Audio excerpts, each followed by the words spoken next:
Of all, I want to welcome everyone to our pre-session. We really don't usually have this many folks. This is great to get the word out that we would like to have you all come to our pre-session. And we're going to start with our work session first.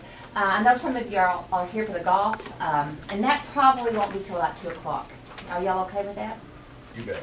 Are you with the golf? Yes, you're the golf as well. Okay, right. So let's go ahead and get started on our work session with the Downtown Amarillo Inc. and David Wallace, Joe. Where did he go? Oh, there he is. I'm sorry, can't see with them on. And of course, Les Simpson and Melissa Daly. So we will turn it over to them. Mayor, I think that would be the best way to get started. Downtown Amarillo Inc.'s been working for y'all now for a little over 2 years. Mm-hmm. They're coming back to you today. This is a follow-up to the 2 presentations they made to you during the month of October. And they're here today about making a recommendation to you to look for a public-private partner for some potential projects. Let me just say a couple of words before I turn it over to Melissa, because she's got a short presentation and then we want to hear from David. But obviously, in the Downtown Strategic Action Plan that was developed through the city process and with a lot of public input, there are a lot of parts to it. But one of it, the charge that Downtown Amarillo Incorporated was given is to look at finding various developers, people to come here to invest in our community. As we've researched that, obviously there's lots of private developers that are people right now working on various projects. But when we went to look at other communities and tried to say what have other communities done and what are keys for them being successful in downtown development, there are quite a few things, and some of those things we've been working on, some of them we will work on. But one thing that came to the top pretty much with each of the communities that we visited, anywhere from South Carolina to Texas, and looking at Oklahoma City and Memphis and other places, is that particularly in the early stages of downtown redevelopment, in order to help serve as a catalyst for downtown redevelopment, there is often, in the places that you've seen success, there's been a public-private partnership involving a development company coming in and working with the public side on key projects in the area. It doesn't have to be downtown, but many places it is, on looking for, working to bring the strengths of both the public and private side together to do something that is a good quality, great standard, and an efficient way to be able to do it. And so when we look at places, and if you look at Waco, you look at Lubbock, you look at Oklahoma City, you look at other these places, as they begin to try to redevelop a particular area, specifically downtown, each one of them, including Lubbock right now and others, has worked with an initial kind of partnership on public-private development. And this is a key part from what we've been able to learn in studying other areas on redevelopment, at looking at a partner to be able to do this. And so our goal today is to come and after spending nearly the last 2 years of trying to look for a potential partner that would come in for a project like this to help with the public projects, but also to be able to bring capital money, private money to help on private projects as well. That's kind of why we're here today. And so we've spent a lot of time, energy, and effort going through this process. We looked in the yellow pages. There's no private-public category in the yellow pages of the phone. In fact, to find good ones, yes, they're hard to find. And we went out and really worked hard to recruit someone. This is somebody you'll hear a little bit more that wasn't necessarily looking to come to Amarillo to do it. They have their hands full in a lot of other places, but when we began to talk with them, realized that we really think that this is somebody that we would recommend to the city and the city commission that they consider looking at this as a partnership to help in some key projects and being a catalyst for downtown revitalization. So we really think this is, of all the steps that our community could take in looking at downtown, this is probably a very pivotal one. And so that's why we've spent a lot of time trying to make sure that as we come forward to make a recommendation to you as the city commission and the city, that we've tried to do that in a methodical way, and I'll let Melissa kind of talk about it. Well, thank you. Always going back to the strategic plan, which we were really brought in for the purposes of implementing the strategic plan. Begin looking at some of those key projects, and a key to all of these being the synergy of these projects. How do we create a synergy with the kinds of projects that are recommended, that we're already looking at, such as the convention hotel, to bring other development. And so, the minor league ballpark is a recommendation in terms of exploring that possibility in the strategic plan, a convention hotel, the urban living, which has been such a critical component for us in bringing people to live downtown. So, a major role for us was to identify a catalyst project or projects that could bring that synergy. And those projects, the hotel, a multi-purpose venue, the garage, which is just critical to all of it, so that we can develop up in a more dense way, and then the mixed-use residential. And then along with that, who could be our private development partner? So we began to do, the planning, the land use plan that you've all seen, but at the same time seeking out a development partner that could work with us on implementation of this. So as we looked at the potential initial redevelopment areas, and I say initial because downtown redevelopment, people have asked me, how long is this going to take? Forever. To me, it's like taking care of your heart. You don't just do it once. You got to watch what you eat. You got to watch your cholesterol. It's an ongoing process that can't ever stop. And so, likewise, we'll always be looking at downtown. But what we wanted to look at is what is that initial major project or projects that could create some synergy to really get us kind of leapfrogging forward in the redevelopment. As we looked at those areas, the central business zone, the civic center area, the warehouse area. We began to focus on the civic center area because of the initial, some of those initial projects like the Globe News Center going in that area, of course, the civic center, and then looking at a convention hotel. How can we take those projects and move that forward in a more meaningful way? And then being adjacent to the warehouse area, which is such an important component of that, because it offers the opportunity for the residential. So another really key factor as we began to look at this area was the publicly owned land. That has been really key. Is there an area where there is a significant enough amount of public land to be able to do both the public projects and perhaps even private redevelopment? And you see here the study area that we looked at, which is about a 50-block area. Almost about half of that is publicly owned by the cities. So the process that we went through to identify a partner. Let's go back one. I'm sorry, one slide, Melissa. That dark blue, that hasn't been developed yet. Nothing there has been developed. Is that where our civic center is? Well, the big Exactly. thing is the civic center. So yes, there's some of that's vacant or parking lots, and some of it's developed. Okay, thank you. A great deal of it is not developed. So as we identified those keys for success, what do we need to do to not only come up with a plan, but move forward on implementing the plan? A clear vision, and I think the strategic plan, of course, was the starting point of that. It was kind of the 20,000-foot plan, and then bringing that down to say a 5,000-foot plan with the land use plan. More specificity in terms of how do we move forward on a key initial project. Synergy is key to all of this. They all make each other work better. So rather than just doing a convention hotel, we can do several projects and they all make each other more successful. And at the end of the day, ultimately then require less public money in each because they're all more successful because of each other.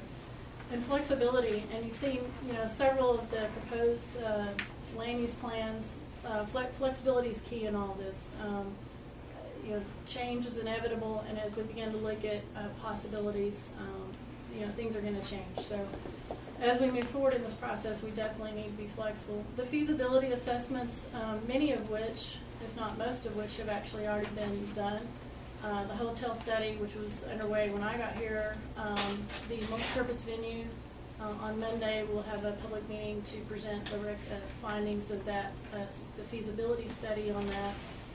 The housing study for downtown has been complete, a parking study and the land use study, all of those have been complete as part of the due diligence in moving forward on this. Public input has been key. We've had many public meetings. We'll continue to have public meetings to get the public engaged and get comments and input. And then the private sector partner, as Les said, being a really pivotal part of this. Specifically, there's a lot of developers out there, but looking for a developer that's experienced in urban redevelopment, which is not the easiest kind of development to do. It's complicated. Lots of moving parts, lots of partners. You're dealing with a built environment, so lots of physical aspects that you have to deal with to work with the city in a public-private partnership. So as Les said, he kind of went over this, but we visited other downtowns, identified some common principles, and also potential developers. We talked to a number of both local developers and other developers throughout the Panhandle and Texas for over a year now. And, we'll continue to, of course, this is not, as I said, this is not it. We'll continue to talk to developers and property owners as we move forward in redevelopment. So these are really the key development partner characteristics, and this is a pretty heavy-duty list of characteristics, and it's something that the combination of these began to narrow the field. As Les said, unfortunately, there's not a whole list of them in the yellow pages. As you begin to look at the groups that have this kind of expertise and capital, that list gets pretty small. So expertise specifically in urban redevelopment projects, demonstrated successful projects on the ground. We wanted to see projects that had been implemented and were successful, and the ability to bring private capital. That's really key and challenging in this economic market. Wanted a partner that has demonstrated success in working with public and private partners, because of course the public in particular is going to be a key role in this redevelopment. And then demonstrate ability to communicate and work with and encourage input from the public. This is of course a key project because we're talking about potential public funds, a key part of this project. So our recommendation is to consider working with Wallace-Presents Development Partners as that public partner in this particular area of redevelopment, in the Civic Center area of redevelopment. David Wallace and Joe Asher here from Wallace-Presents, and I'm not going to get into what they have done. They're going to talk about that, I think, much better than me. But they have just generally, they have demonstrated experience with all of the characteristics I just went through. They met all of those criteria, have been involved in more than $1 billion in improvements in urban settings, have successful projects on the ground that you can go see and touch and feel, and have worked and have invigorated these communities with those developments. They're able to bring capital, private capital, to Amarillo. Very important part of that, and have extensive experience in working with both public and private partners on both sides of the fence, from both the policy and the staff level. And then have coordinated successful communication, education, outreach efforts with the public on all of these projects, or they wouldn't have happened. And these communities have had some of the same kinds of things that we've dealt with here. So our recommended path forward would be a contract for a public-private partnership with the city, DAI, and Wallace-Presents. Wallace-Presents would share in the cost for evaluation of project components, which they have already actually done a good bit of with us and working with us as we move forward on some of the due diligence. Need to be at risk during the evaluation phase. They need to bring private capital. What does that mean? Well, that means that, in other words, they don't, what we would propose, and I think what they would propose is they're at risk just like we're at risk in terms of these projects being successful. It's not an upfront kind of arrangement where all of those at-risk funds are being paid up front. Working with the city and DAI in evaluation of project elements as we move forward through the process. Providing recommendations to the city and DAI on project components, of course. Potential leasing land from the city for various project elements, and that's where the parking garage too is so key, because it allows us to free up land for redevelopment and higher density kind of development downtown. They would develop and administer a selection process for the flag and operator of a convention hotel, as well as an operator of the stadium. and would work with the city and DAI to continue to seek public input. So with that, I'll be happy to answer any questions if there are now on that. I went through it kind of quickly because I want to allow enough time for Dave. I'd like to turn over to Dave Wallace and let him kind of go through a little more about WallacePresents. Thank you. Madam Mayor, Commissioners, City Manager, thank you once again for taking the time to meet with us today and for giving us an opportunity to talk a little bit about WallacePresents and, more importantly, some really magnificent things that we see here in Amarillo. Obviously, there's a lot of history in this wonderful community. That's okay, I'll move down to that. Sure. Yeah, that's right. Some wonderful history in this community, and we're honored and proud to be sitting here today. What Melissa asked us to do was to talk a little bit about the history of WallacePresents, and specifically both the public sector experience as well as the private sector experience that we have, and how we think we might be able to add some value here in Amarillo. In order to do that, I'd like to go back several years when I first got involved in real estate, which was back in 1982, a long time ago. And if you'll remember, back in the early 80s, if you were involved in real estate, you quickly know what goes up comes down with respect to real estate values in the mid-80s. During the mid part of the 80s, I worked with the Thatcher family from the United Kingdom, and ultimately became Lady Thatcher's chief of staff and ran her private office after she stepped down from being prime minister. Wow. And I say that from the standpoint of public-private partnerships. And I saw about $27 billion of privatization take place in the United Kingdom with British Gas, British Telecom, British Coal. And it really helped me to instill in me the use of how can the private sector come forward and work with the public sector. It can be really good public policy, but more importantly, it can be really great fiscal policy for the public sector. And it really helped me early on in my career. Fast forward, I became the mayor of the city of Sugar Land, which is where I first met Joe. At that time, Joe had just joined the city of Sugar Land as the economic development director for the city. Ultimately, he became responsible for a number of areas, airport, parks and recreation, but always stayed responsible for the economic development activities of the city of Sugar Land. But within 30 days of being elected mayor of the city of Sugar Land, I sat down with our city manager and said, let's pull out the yellow pages. And if there is a private sector company that can do our job quicker, faster, cheaper, better than us, let's reach to the private sector. Let's reach to the private sector economies of scale, efficiency, ingenuity, capital, manpower, to be able to make the goods and services that we provide to our citizens better. And that's exactly what we did. And so we started a push in reaching to the private sector on many things that I know Amarillo was already doing, whether it's water, wastewater, solid waste disposal, those type of public services. But we decided to take it one step further from the standpoint of let's reach out to our community. Let's let our community decide what we want to be when we grow up. What type of recreation assets do we want to have? What type of office, retail, all of those different type of components. And what do we want to be when we grow up? And so we put together a different visioning task force, different committees, citizen committees, and reaching out to the citizens so that when we brought everything together, it wasn't a plan of then sitting mayor or the commissioners or city staff. It was the community's vision. And then we as a public institution reached out to the private sector and said, what private sector developers do we want to bring to the table to partner with us for many of the same reasons that I mentioned?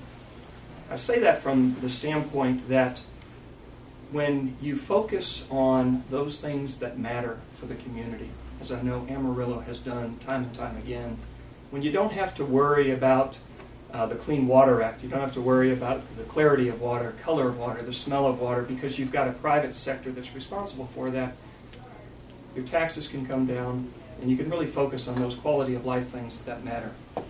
In the city of Sugar Land, this is what happened to our tax rate as we started reaching out to the private sector to become the second lowest tax rate in the state of Texas. I'm a very competitive guy, and when TML came out with their information and said we were the second lowest, I quickly got in my car and went to Tyler, which was the first lowest, and found out exactly what they were doing. It's always helpful to have oil residual revenue going into the city coffers. But in any event, and I know Amarillo is number 3. I was thinking 2, but there you go.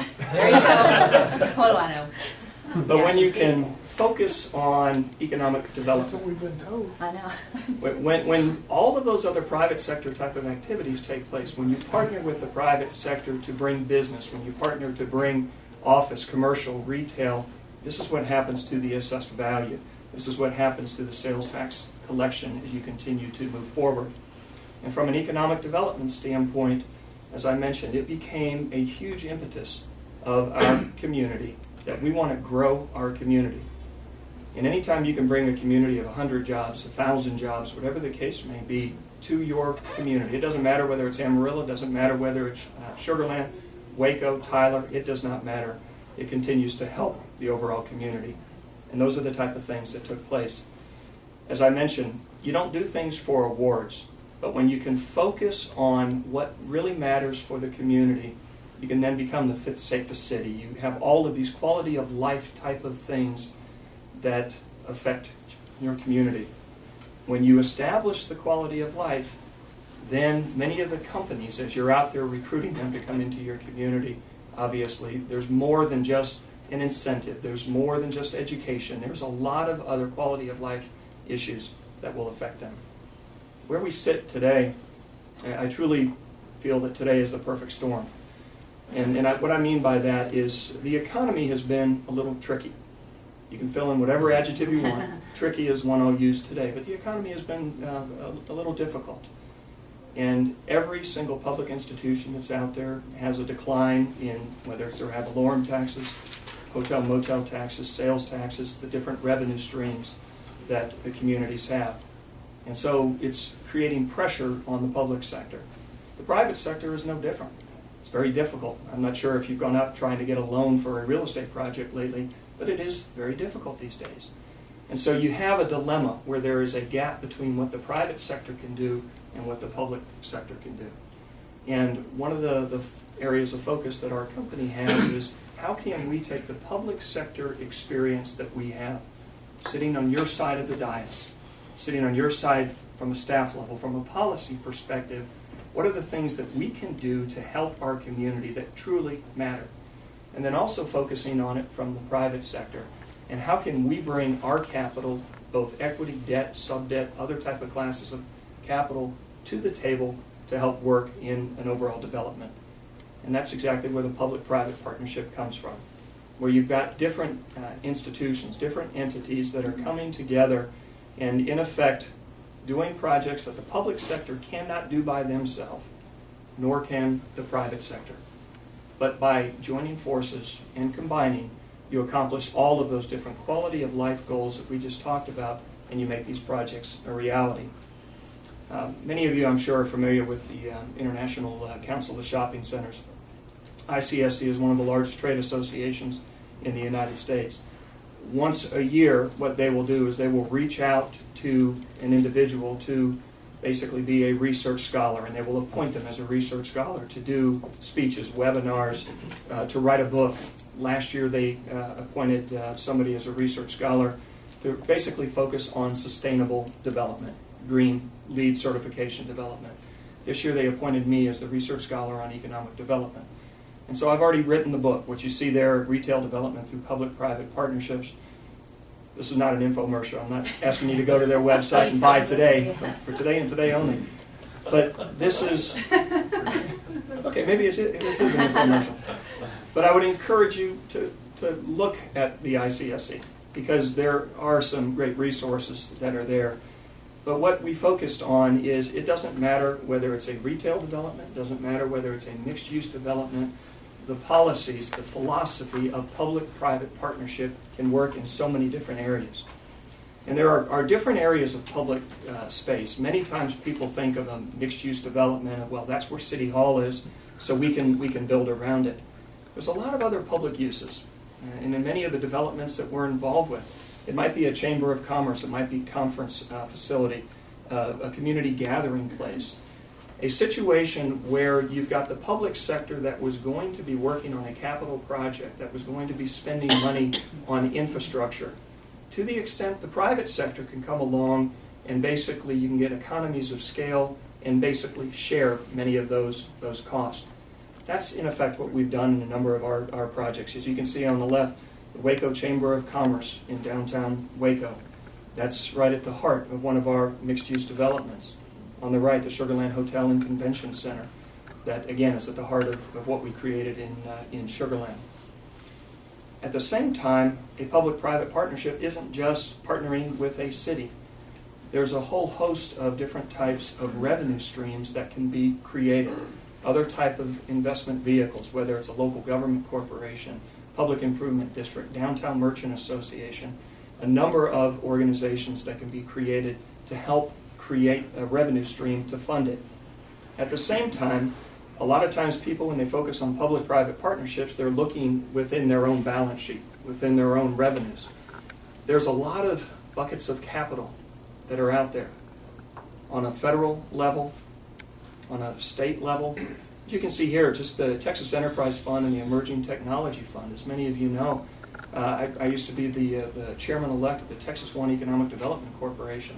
There's $400 million just on those first two line items alone that are available as incentives to recruit businesses to come to a community. Many times you don't think of that as a public-private partnership, but that is capital that you can use to be able to access for companies, for economic development purposes. And again, you know most of these already. From a local perspective, there are other type of incentives, other type of tools that can be created. And on many of the developments that we're involved with, at the time that we started, many of these tools were not in existence, but working with the public officials to, in effect, create those different vehicles. I've broken this up into different sections: public sector experience, public-private partnership experience, as well as private. Public sector experience. This is our Sugar Land Town Square. This is the city hall that we created. When I first became mayor, this was about 34 acres of an empty field.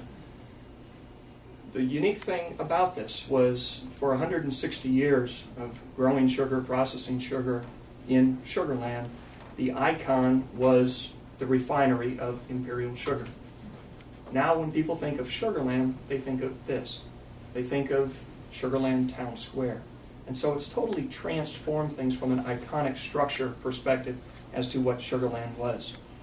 Again, from a public sector experience, as I mentioned, we've got folks within our organization, Joe in particular, that have been responsible for recreation type of activities. In the downtown area, the downtown master plan drafts that we've seen, there are recreation activities. There's the master planning process that needs to be done as we continue to move forward. And that's not just a master plan on a piece of paper, but that is, from a community visioning standpoint, what do folks in the community want to be? So it was an empty field 5 years ago.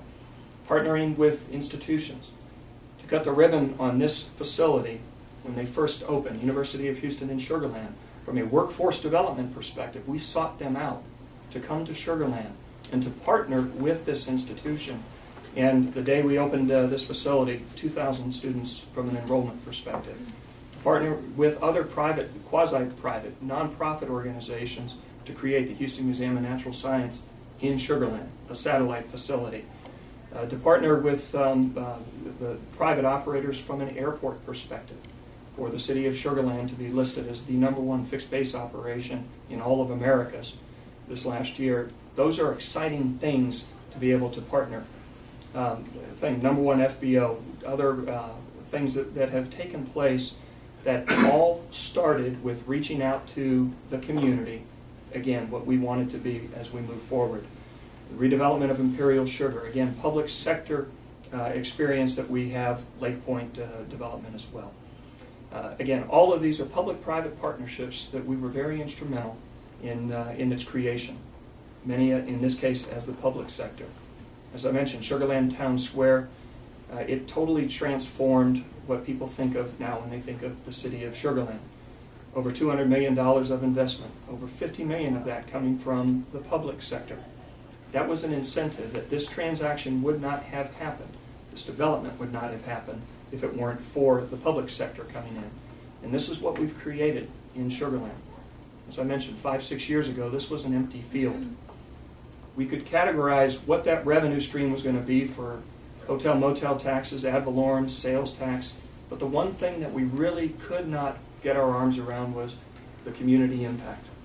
By having a community gathering place where we could have thousands upon thousands of people coming together in front of City Hall for concerts, for movies, for all the different things, for community gatherings, whether it's, in this case, the New Year's Eve party, our Christmas tree lighting, 17,000 people, movies under the moon, a community gathering place for thousands of people, Sugarland Superstar, our American Idol, concerts, all of those things from the steps of City Hall.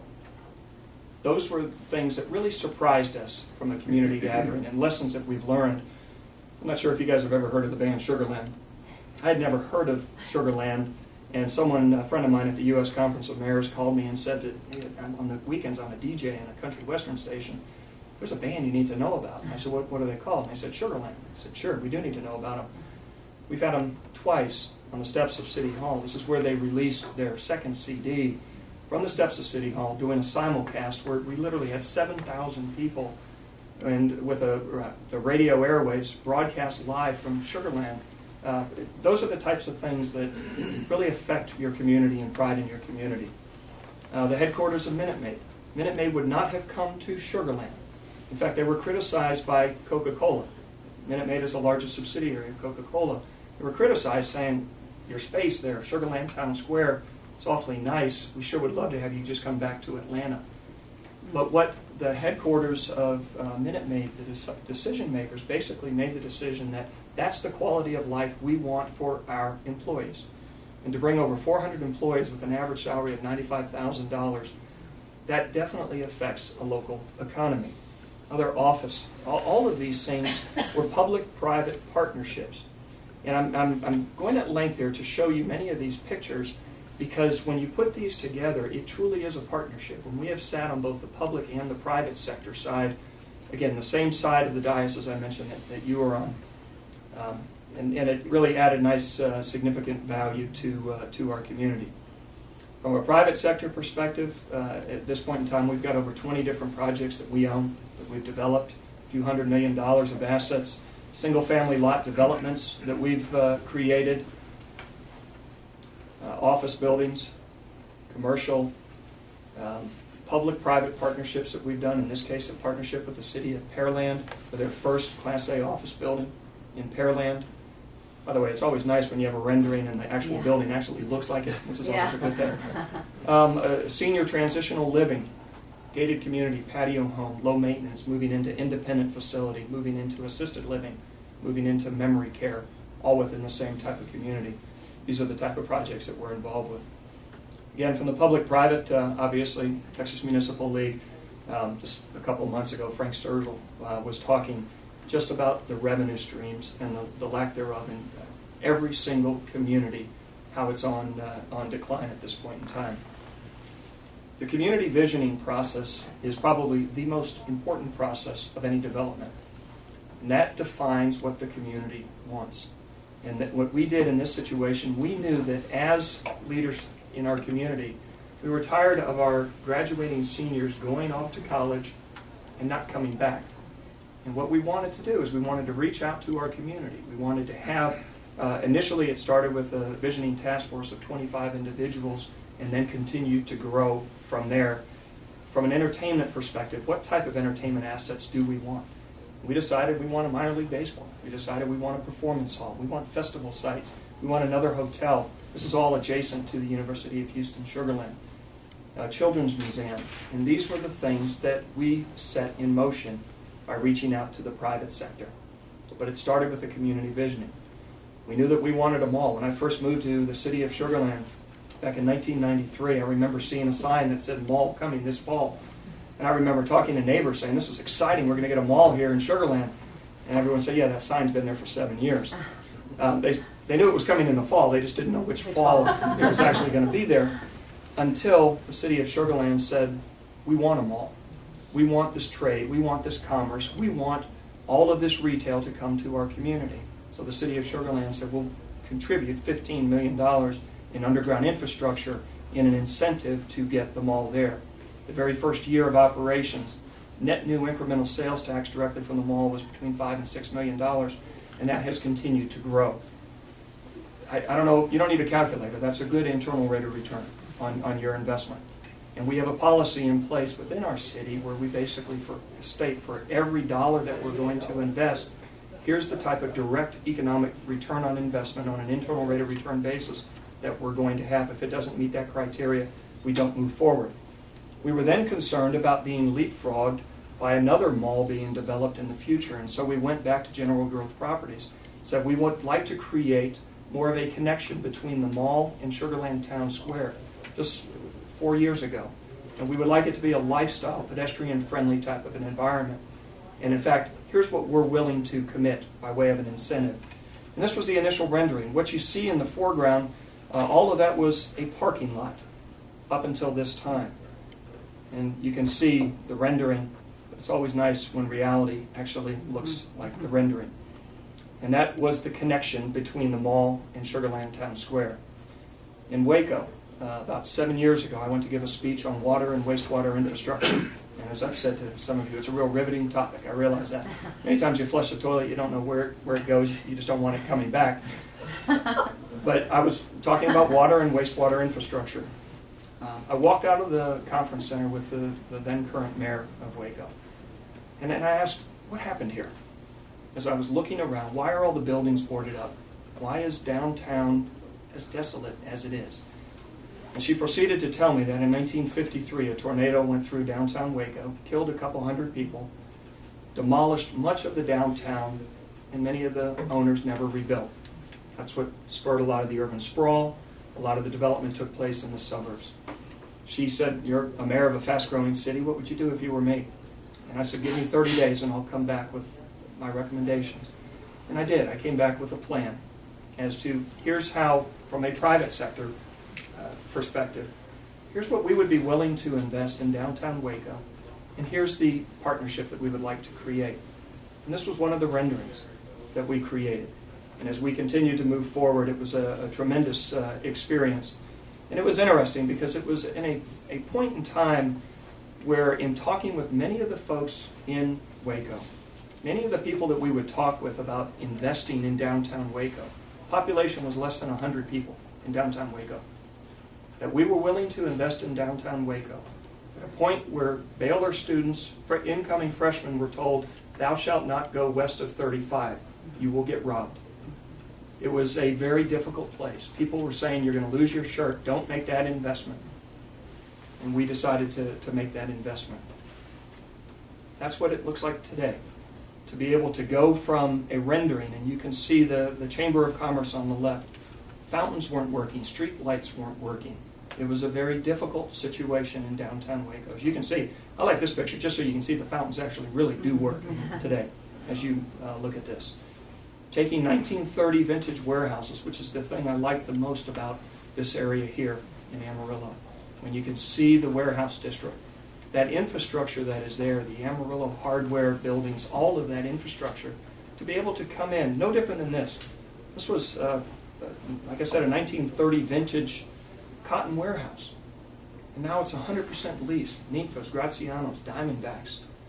This is a building that we own. You can see on the left side it's 3 stories. On the right side it's only 2. The right side used to be 3 stories until 1953 when the tornado ripped off the 3rd floor over there.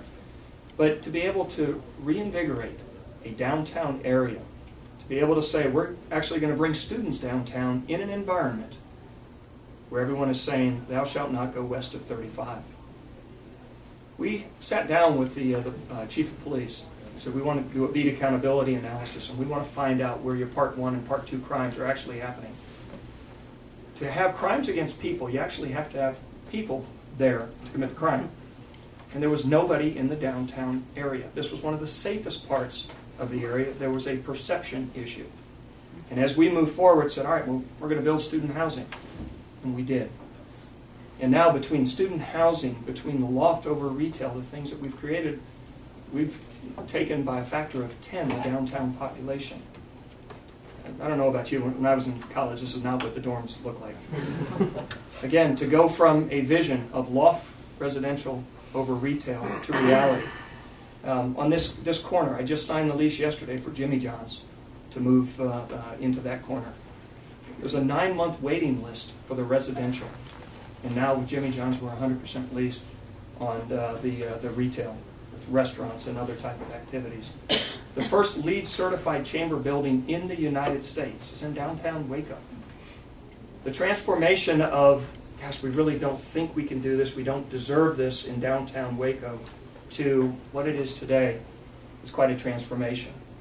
I show this picture from the standpoint of the lessons learned in Sugar Land about the concerts, about the movies, about the ways to breathe new life into a particular downtown area. We're doing the same thing in Waco with concert series, with movies, and things of that nature. And more important, we invested $80 million on our project. We had 5 city blocks that we partnered with the city. And as we invested that $80 million, once again, that was the catalyst. That provided the gravity for other development to take place. And as you can see, there's about $300 million planned and or either under construction, and some of this already done at this point in time. This is what our $80 million. I show this from the standpoint of what you had was you had 5 city blocks that the city owned that were all asphalt, that were all parking lots that were sitting there empty. The city had to pay to maintain it. The city was receiving 0 ad valorem revenue on that, and now we're paying over $2 million a year. That's the contribution that we are bringing to the city of, and this is just off our projects. This has nothing to do with all of the additional development that has taken place. More importantly, and I say this because I think it's extremely important, you can see on the left, imagine Waco. That's a plan for downtown, for Waco's downtown.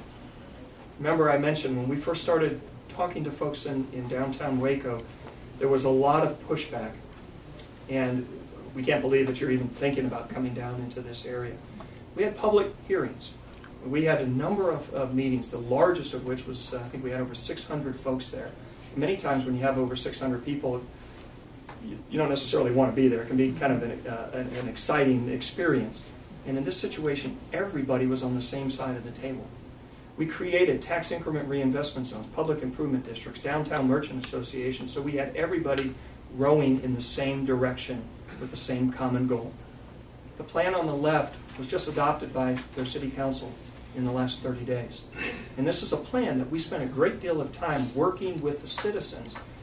That plan provides for over 20,000 people living in downtown over the next 10 years. And that's the type of activity that took place. It took the leadership of what they call a council, here a commission. It took that leadership. This is your project.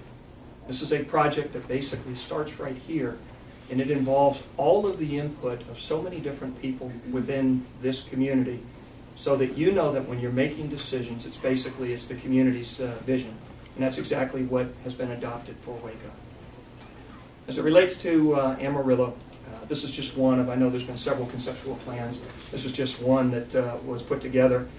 And over the last 9 months, I think when we were first approached by Melissa and her board to start having dialogue of, is this something that we might have an interest in pursuing?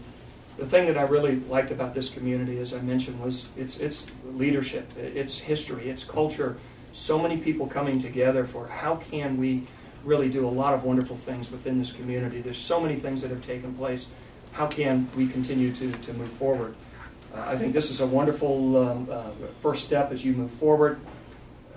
What Les and Melissa asked us to do is, what are some of the similarities? What are some of the things that our firm, what we have done specifically as it relates to downtown Amarillo? That building on the left, it's the Emerald Sims Hotel in Mobile, Alabama. It's a building that was shut down. It was a hotel shut down as a result of hurricane damage for many, many years, boarded up. And to be able to go in and renovate that as we did, to be able to do that from the private sector, to be able to do a large full-service hotel and convention center that we've done from the public sector, limited service activities. These type of things from a hotel is something that's extremely important. We know that parking infrastructure. A lot of times when I was sitting as an elected official, I would be talking to people as it relates to architectural design, as it relates to what is this building going to look like? What is this, in this case, parking garage going to look like? and representing the citizens, a number of things that we would want as a public entity. Many of the upgrades that we would want, whether it's the bricks, whether it's landscaping, whether it's recessed lighting, all of those things we were able to put into these. These are parking garages, some from the private sector that we have built, some from the public sector that we have put together. Entertainment. Obviously, as you start talking about a multi-use type of a facility, as I think you know, it's not just baseball. It's hundreds of different type of activities, events that go on to help to provide the foot traffic, to help to bring people down into a particular community. I'm showing this from the standpoint of things that we're involved with as it relates to minor league baseball, as it relates to, on the left, entertainment facilities. I own the Sugarland Ice and Sports facility. It's the only two-sheet ice skating facility in the Houston area. We bring in over 100,000 discrete visitors a year into that one facility. It's that type of foot traffic that we would be looking to bring in from a recreation center. We've signed agreements with the city of Topeka. You can see where their state capital is. You can see the project site. Very similar process that has taken place right here in Amarillo as it relates to the project site. And that's what we're doing there as it relates to bringing a minor league baseball team, stadium, which provides the infrastructure upon which you can build residential, retail, commercial around. But again, breathing new life. The state capitol, this is wonderful. It's great when you walk down there during the daytime. At night, there's nobody there. And what we're trying to do is to transform that. East Montgomery, this is the northeast part of Houston. Many of you might have heard of Kingwood. Kingwood is one exit south. This is on 59. This is land that we already own. Moving forward, we've signed agreements with a minor league baseball team. We've signed agreements with the East Montgomery Management District. We've also signed agreements with a guy that you may have heard of by the name of Cal Ripken, Ripken Sports. And this is what we're creating on land that we already own. It is everything from hotel to minor league baseball. And then you can see on the southern portion what we're working with Cal Ripken and Ripken Sports. This is what they created just outside of Baltimore. Cal Ripken has 3 minor league baseball teams. And this is a facility that they created through their Ripken Sports Camp. In the middle of this, you can see just under the word youth, you can see some red brick structures. Those are 2 hotels. An extended stay as well as a limited service hotel. That's 65% occupancy just from the sports teams, the tournaments, the educational, the training, things that they're doing there. Again, which continue to help from an economic development, help to stimulate the economy from a tourism perspective. You probably heard that Nolan Ryan's daughter lives here. I didn't know that. Mm-hmm. I did not. Let me wrap up with 3 or 4 slides here, and then I'd love to open it up for questions. Melissa actually even used this when you were making the introduction, that change is inevitable, and the best way to predict it is actually to get ahead of it and create your own future. The thing that we have seen for a lot of communities that have continued to progress even in this downturn are those communities that are continuing to reach out to the private sector in areas not just in the public works, not just in police, fire, public works, those areas, but in other type of economic development, other type of real estate activities. Some of the keys that we have here, a clear community vision. That doesn't start just with a commission. It doesn't start with city staff. It doesn't start with a private developer. It starts with the community. It reaches out to the community as to what assets are they looking for, what do they want to support. It needs to be this community's vision and this community's asset. Having those type of specific goals, obviously you've seen some land plans that have certain goals, but those goals are not just from the standpoint of infrastructure. Those goals are from the standpoint of what type of revenues do we want to be seeing. If we build this, how is that going to impact us from a community, from an economic development standpoint?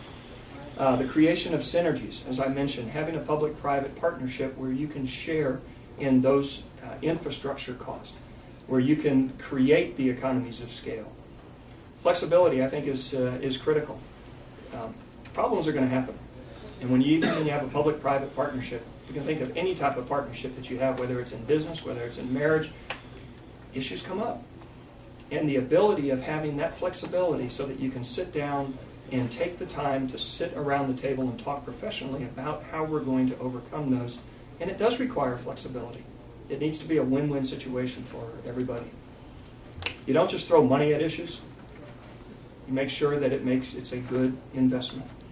And as you're investing dollars from the public sector, being the stewards of the citizens' dollars, you need to make sure, as you know, that what is the return? What are the benefits?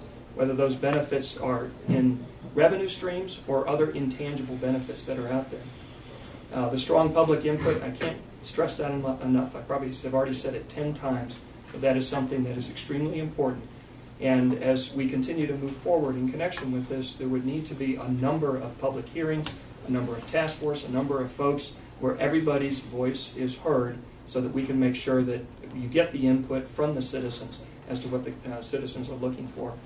And then the private sector partner that has experience, that has, I guess, all the traits that you were looking for when you mentioned that. The benefits of having somebody, whether you call it a master developer, whether you call it a fill in the blank, having the ability to mitigate the risk from the public sector. I realize the public sector, I've been there, is very risk averse. And to the extent that the private sector can be able to come to the table to take some of that risk. I think the question was asked earlier when Melissa was going through the risk that we share in the risk. That's extremely important. You need to make sure that you do have that clarity of roles and responsibilities so that when we move forward, again, that partnership is extremely important. This is one large project.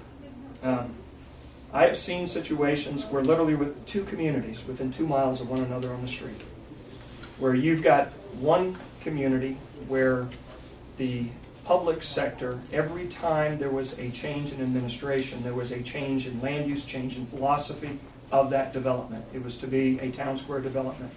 It is still languishing 15 years later, 2 miles away on the same street.